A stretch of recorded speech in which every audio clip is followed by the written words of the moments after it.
we found that over 30% of workers aged 18 to 24 admitted to actively bypassing security controls because it was making the job hard.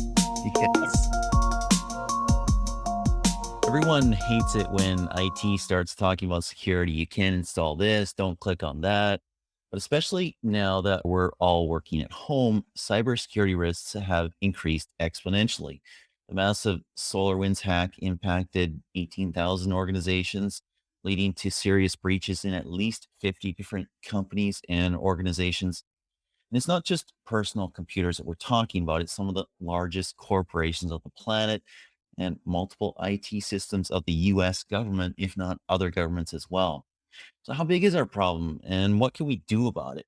Today, we're chatting with two chief information security officers, HP CISO Joanna Burkey and Siemens USA CISO Kurt John. Welcome, both of you. Thank you. Thank you, Happy to John. be here. Hey, super pumped to be here. Joanna, let's start with you. How much trouble are we in? You know, for a while, we've all been in a lot of trouble with cyber threats. We certainly saw things change and certainly a few different types of threats accelerate during the pandemic. I don't believe though, we haven't all jumped off some massive cliff. We're constantly getting more tools, more practices, more methodologies to deal with the threat. But we need to be clear eyed that there is a real threat out there. It is growing and it is serious. Kurt, what are you seeing out there? How deep is the trouble that we're in? I'm gonna have to echo what Joanna said. It's precarious, but not all hope is lost. And so particularly with the pandemic and a lot of investments post-pandemic into digitalization, for example, at Siemens, our customers, we're seeing them spend more money to digitalize their infrastructure, their manufacturing locations. I'm sure it's the same for people who depend on IT or digital supply chains are becoming more complex. The applications we use and the way they communicate with each other becoming more complex. And as our job is to just plug all the holes or as many as possible. The bad guy's job is just to find one hole and that's it. And so it's accelerating. The threats are the way we have to protect our infrastructure is accelerating. But I don't think all hope is lost. I think there's some things that we can do about it. I'm glad there's still some hope. That's comforting. You did a report looking at some of the unique challenges that we're facing and going through right now, Joanna. What did you learn?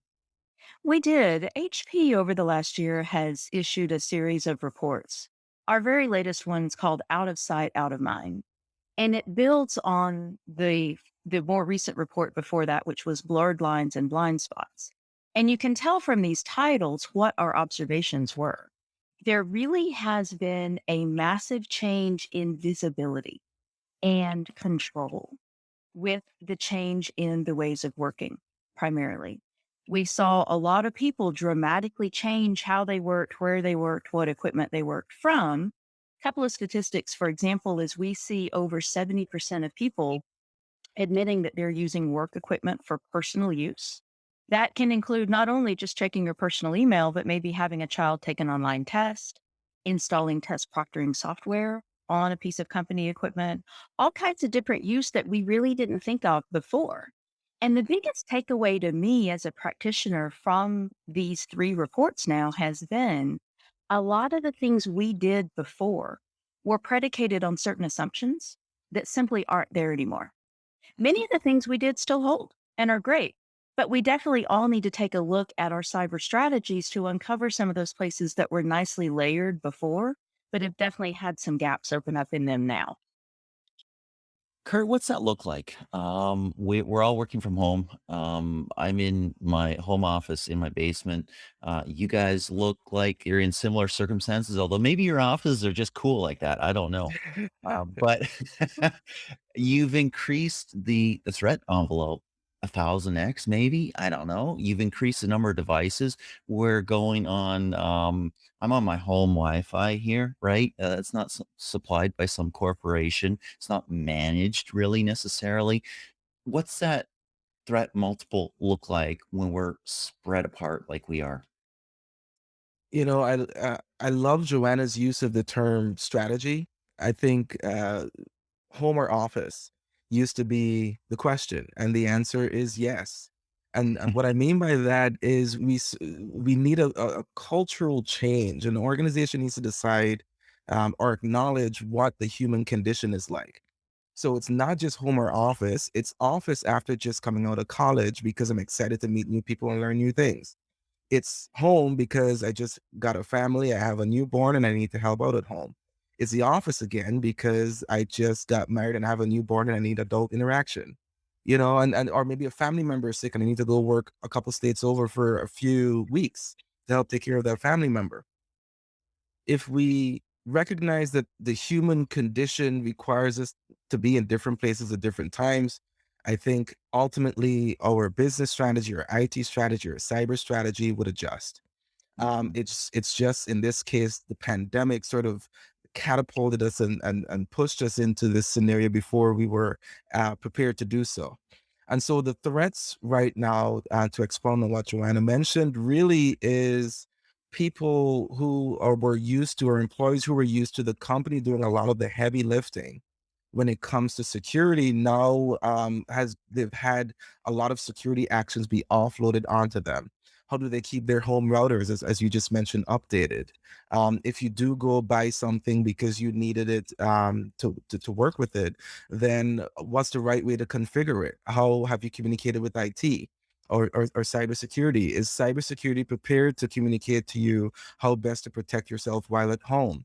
And so I think what we're faced with is a cultural decision, an adjustment in strategy for how we facilitate that culture, and then finally some education for our users, and then perhaps after that some technologies we can deploy to help protect that entire life cycle.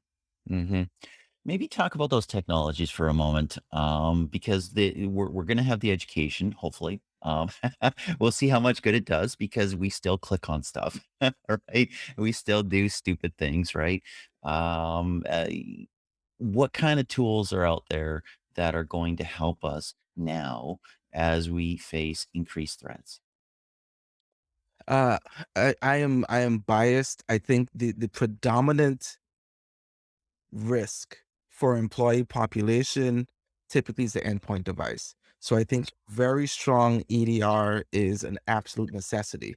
There's some brilliant organizations that also have fantastic managed services, which I think are also good for that. And so the EDR would be some of the best things you can implement right now until we can get to that next stage. Hmm. Hmm.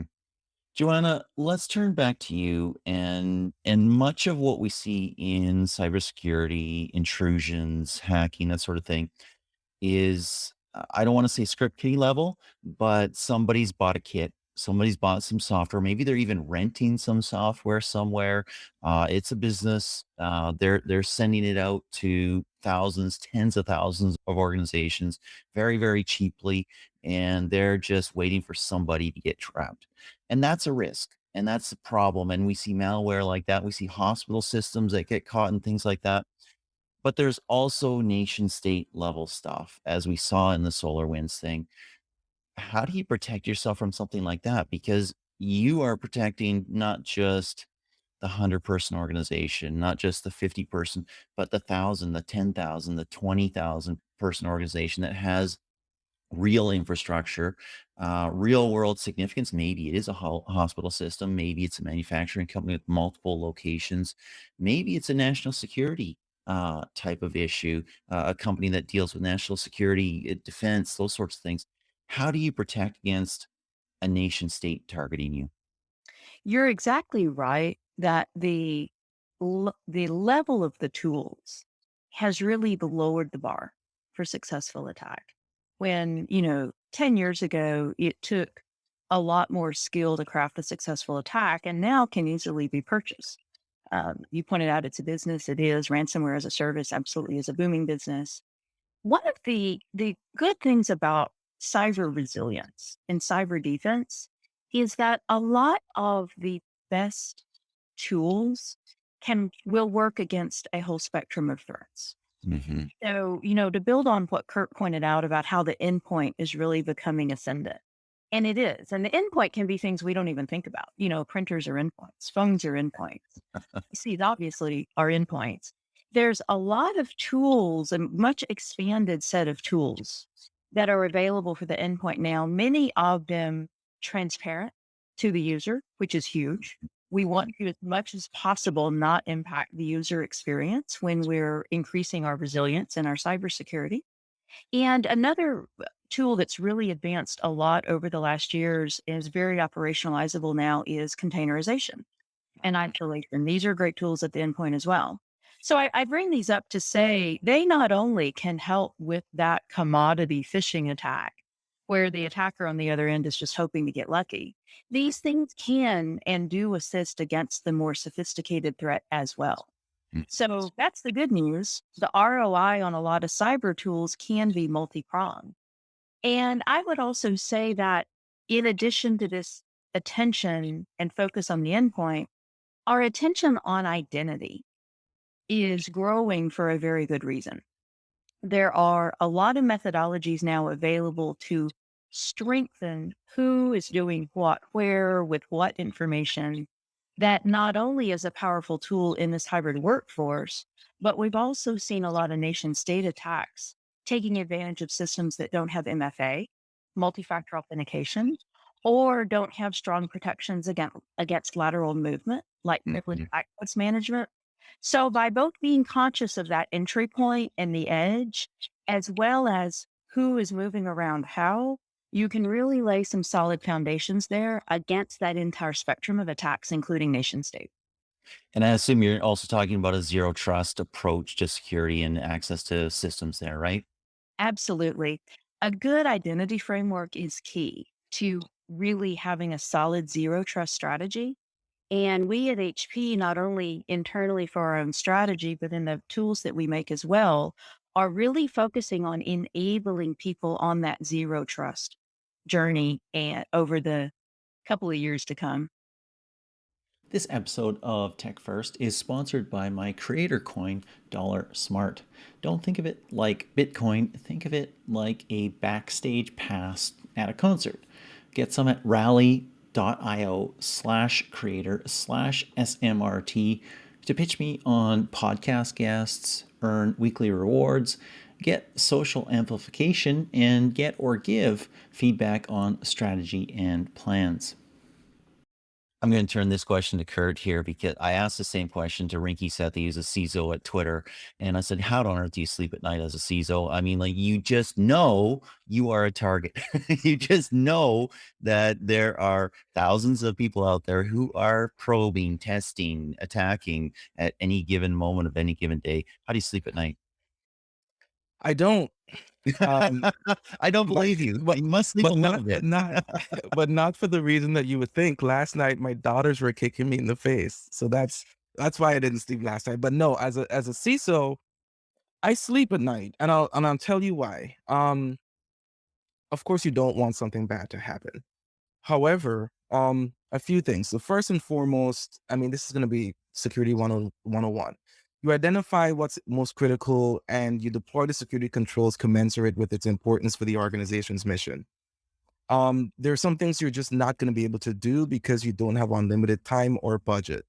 Hmm. Hmm. What becomes incredibly critical is expecting to fail. You're not planning to fail, you're planning to succeed, but you expect that something's going to go RE at some point, and what you want to do is fail as quickly as you can so that you can recover as quickly as you can.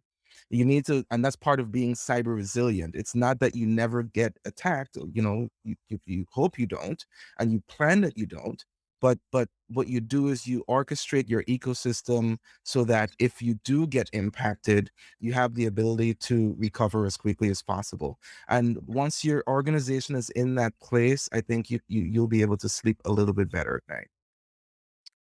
I like that. I don't know how it works in the brochure, but plan to fail. Yep. But let's honest, right? I mean, look, you're going to get targeted. Somebody's going to have something, the fish tank in the office or the smart thermostat that, is rootable. Or the coffee machine. Funny story. Let me tell you this really quickly. I remember seeing an article where some researchers compromised a coffee machine and displayed like this little pixelized evil face. And the thought popped into my head, and I said, I wonder how powerful this coffee machine is. And so I asked one of my team members to go compare the vacuum tube room size computer from the 1960s, I think, either 50s or 60s, the first computer, to that coffee machine. And don't hold me to this, it was either the memory or the processing power, or maybe it was both. But the coffee machine was more powerful in either one or both of those than that room-sized vacuum tube computer. Yeah, so we have more powerful computers now making coffee than the entirety of an average size room. So that gives you an idea of just the threat spread that we have to deal with. Well, and I guess how important coffee is to some of us, correct? I see your machine in the background right there, so yes, yes. Yes, absolutely. Joanna, maybe let's go back to you here. We've talked about COVID. We've talked about working at home. That's expanded the threat envelope. And Kurt has said, hey, this is life. This is life now. But realistically, it was life for a while, right? We moved, we came in to different organizations, we used different technology, we did some work email on the home machine, other things like that. We went, shopping on the work machine. How do you see that evolving? How do you see that continuing? Do you see that growing even more? And as we have to manage devices that we don't manage.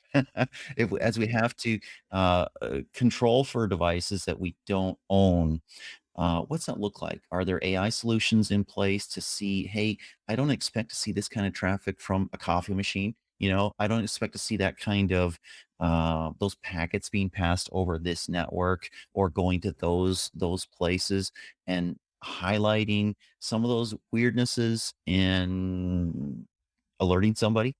Hmm. I, I agree completely that this has changed and it will stay and grow. I don't see a way that we go back to this idea of, and even at the time, I think before the pandemic, the boundaries and the perimeters were really porous. But not everyone really was recognizing that as it happened. And then all of a sudden it was accelerated and now it's here.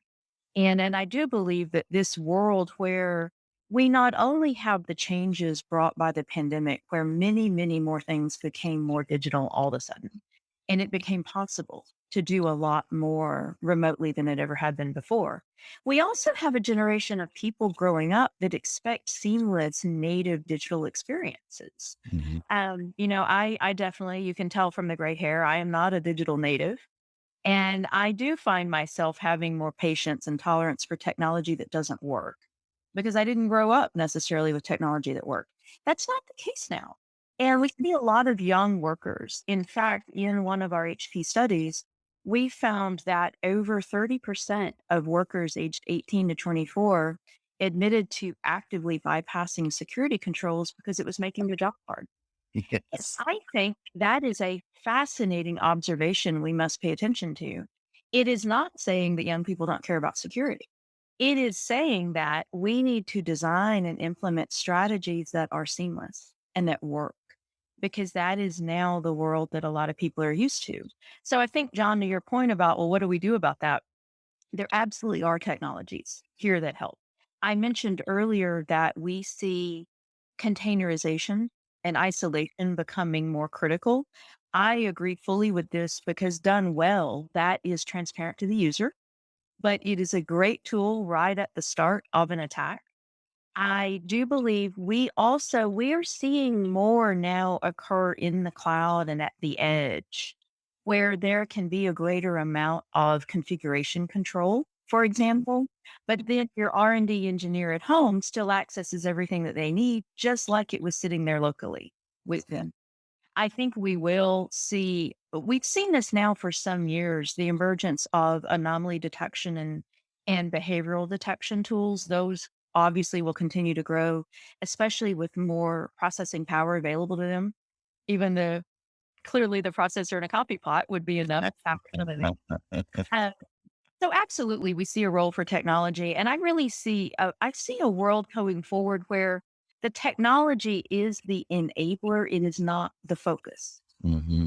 For a while, we've been so focused on, oh, how cool is it that technology can do this? Yeah, that's great. But what really matters now is operationalizable, transparent, usable security that number one helps your CISO and your IT decision makers sleep at night because they don't have to constantly stay awake glued to the monitor. And number two, you give users and employees this more seamless experience that they are expecting, and that will help keep the resiliency of your entire footprint more robust. Love that. And Joanna, we can't go a whole call without talking about what's behind you. I mean, like, seriously, very cool stuff. What are we looking at back there? This is my yarn collection, and it would be a lot more entertaining if I told you I had never picked up a knitting needle before the pandemic. That's not true. You're looking at about a 10-year hoarding here. But it's just remarkable the number of people I talk to who think I collect Beanie Babies. Yeah, yeah, yeah. That was a thought that came to mind. But excellent, wonderful. Um, Kurt, gonna give you and Joanna kind of last hits on Mhm. maybe the advice to give the CISO in a mid-sized organization, small IT team, overburdened, don't really know, how they can manage all the flood of stuff. But I love your office as well, and I got a comment on that. And I love your comments behind there. Family first, respect all, break. I Boxes can't and read. build teams. Break Build boxes, build teams. Okay, I've got that. Excellent. Boxes in the organization. Excellent. And have fun. Awesome. I think we're That's having right. some fun here. Hopefully, we're breaking a couple boxes, respecting. And guess what? Family is sleeping up above. And so it's early in the morning for me. So there you go. Wonderful. But maybe let's end here for you, and we'll go to Joanna with the same question. Talk to that CISO. It's a couple thousand people, maybe it's 500 people, who knows? There's a couple IT people. It's a really lean team. Not a lot of time for education, not a lot of time to do Mhm. much besides swap out machines or whatever. What does this CISO need to do? First and foremost, you wanna spend those limited resources as well as possible. So what I would do is check your data, tie your data to systems. Your systems are tied to processes. Your processes are tied to people who use those processes. And all of that, all of those are tied to a particular business objective. Essentially, what you're trying to do is you're trying to work backwards from that business objective so that you could spend those limited resources on the data, systems, processes, and people that matter the most in achieving those business outcomes. That's the best way to spend limited resources. The next is data. Be intentional about your data strategy and not data in terms of what the business is using, your data, cybersecurity data. You want to capture and leverage data as much as possible so you can get insights. So you could, again, spend those resources as well as possible. The third thing I would say is that it's a very competitive technology ecosystem out there, and managed services and other tools are becoming cheaper and cheaper as more competition enters the market. So don't be afraid to do your due diligence on a third party you might use, but don't be afraid to leverage third parties in your strategy to achieve your mission. And then the fourth is also a little bit tied to the first, which is understand the mission of the business. If you can deeply ingrain the mission of the business into you and your team, then you can understand how you fit into the overall value chain of that business and what matters most. And so again, you spend the resources well. Wonderful. Wow, you surprise a guy with a question out of the blue, and he gives you a detailed 4-point plan of how to deal with it. I love it. Not too bad. Not too bad. Joanna, you set the bar pretty high here. What's your advice? Is there anything left? I love it. There's only one thing left, but there's one thing I would love to underline is Kurt's observation about the mission of the business. I think it's easy sitting in the CISO seat to get overwhelmed with capability maturity and here's this compliance checklist and here's this compliance checklist, where fundamentally everything we do plugs into that company mission. And it's not only great to look at things through that filter because it can really help you prioritize and really help you make risk-based decisions. It also helps you and your team with that sense of purpose. And having that sense of purpose is a big tool against the mental health effects of this job. Sometimes that ability to not sleep at night, tying to that mission, I think is really great, not only for the cyber strategy, but for the health of the practitioners doing it. And the one thing I would add to that is use your community and use your partners. It's really tempting, especially sitting in that CISO seat, to think it's all on me. I've got to do it all end to end. And the reality is, you have technology partners, you have vendors who are there and want to help. They are probably investing much more than you are in threat intel, in understanding the threat landscape. Use them, use their knowledge, use your community, find some fellow CISOs that at a minimum, they're good therapy, but also too can be great for best practice sharing. Kurt and I actually we talk a lot, and it's great to have people that you can bounce things off of and get ideas from. So don't think that it's all on you. Follow those 4 points from Kurt. And I think even if you've got a 3-person organization, you can have some resilient foundations. I love that idea to connect to the mission because I have this impression of many of these CISOs that just feel bombarded, just feel pummeled by an unceasing flow of attacks, an unceasing flow of requests, an unceasing flow of data, which is hard to wade through and find the important parts. So you don't have a myriad of false positives or false negatives. And then, having a partner, I think honestly, it's really challenging to do it alone as a small team, and you need to have some help. I want to thank you, Joanna. I want to thank you, Kurt. This has been fun. This has been worth getting up at 5 in the morning for. Thank you for your time. Thank you for your questions. I really do appreciate it. Thank you so much, John. A lot of fun. Thanks, Sean.